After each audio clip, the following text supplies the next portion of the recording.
Windswept, wild and interesting, England's West Country coast is usually the domain of fishermen and surfers.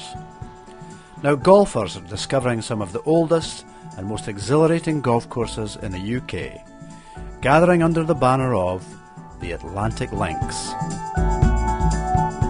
After spending a couple of days in the historic city of Bath, our first stop was the Somerset coastal town of Burnham-on-Sea. Burnham and Barrows Golf Club offers classic links and is a splendid introduction to what is one of England's lesser-known stretches of seaside golf. Founded in 1890, Burnham and Barrow is characterised by distinctive sandy rises and undulating greens tucked away in sheltering hollows. These time-crafted links are a fair test, though there is rarely a flat lie to be found, which is always guaranteed to make a round of links golf all the more interesting. In North Devon, thunderous Atlantic swells and endless sea breezes have moulded a magnificent stretch of duneland at Saunton Sands. Sheltering in their midst are two superb golf courses, Saunton East and Saunton West. The East course has hosted a number of prestigious events. Some consider these superlative rolling links good enough to host an Open. It is certainly a great driving course with lots of long par 4s accompanied by an ever-present breeze. The West is shorter and in many ways more demanding. Tee shots are tighter and club selection into well-guarded greens makes this the members' favourite. The recommended scenario is to spend at least a day here and play both Saunton courses. Returning to the A39, the Atlantic Highway, we found ourselves in the village of Westward Ho and Royal North Devon, the oldest playing golf course in England. Founded in 1864, this is a club every golf historian must visit, and a course every good golfer should play.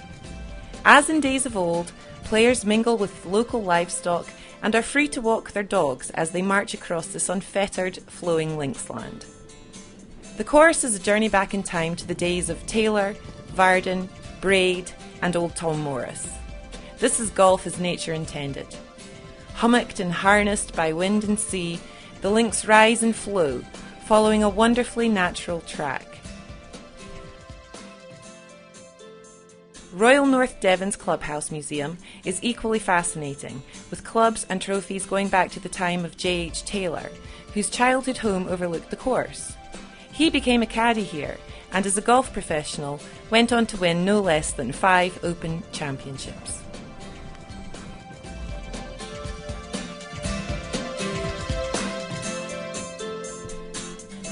Continuing south into North Cornwall, St Enodoc Golf Club offers more high dunes, this time accompanied by soft vistas across the River Camel. Poet laureate Sir John Betjeman so loved this area, he chose to be buried in the church next to the 10th fairway. As a golf course, St Enodoc is not long, but tight and testing with undulating fairways, firm greens and a few blind shots to keep it interesting.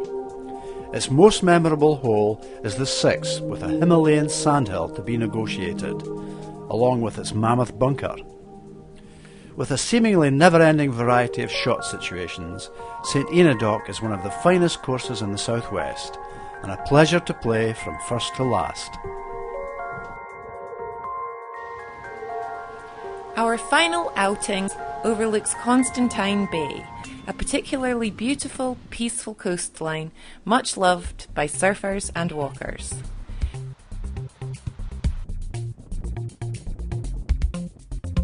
Trevose Golf and Country Club is the ideal base for golf, exploring and sightseeing.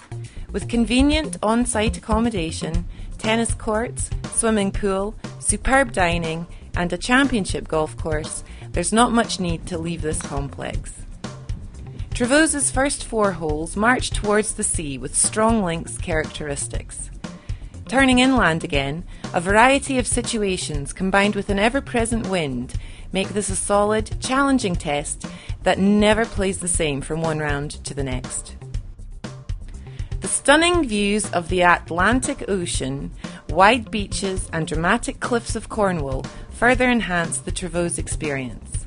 The course hosts the English Open Amateur Stroke Play Championship this year. England's southwest is a region relatively undiscovered by the legions of golf travellers. Now that we've sampled the high standard of these premier links, we would heartily recommend them.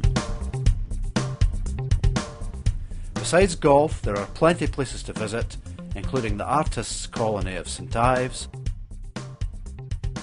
the fascinating Eden Project, dramatic St Michael's Mount, and last but not least, Land's End.